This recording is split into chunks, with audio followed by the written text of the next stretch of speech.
ভারতের নয়াদিল্লির রেল স্টেশনে মহাকুম্ভ মেলায় যাওয়ার পথে পদদলিত হয়ে অন্তত 18 জনের মৃত্যু হয়েছে। শনিবার রাতে অতিরিক্ত ভিড়ের কারণে ঘটে যাওয়া এই মর্মান্তিক দুর্ঘটনায় আহত হয়েছেন বহু মানুষ।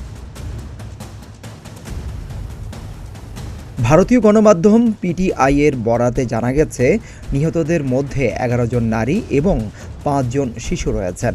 পুলিশ জানিয়েছে, মহাকুম্ভগামী ট্রেনে ওঠার সময় হুড়োহুড়ির ফলে এই দুর্ঘটনা ঘটে।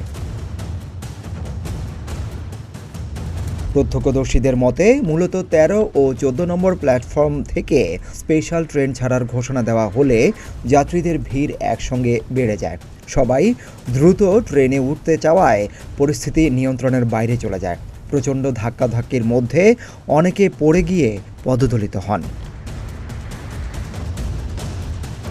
দুর্ঘটনার খবর পেয়ে দিল্লি পুলিশের রেলওয়ে ইউনিট ও ফায়ার সার্ভিসের সদস্যরা দ্রুত ঘটনাস্থলে পৌঁছে উদ্ধার তৎপরতা চালান।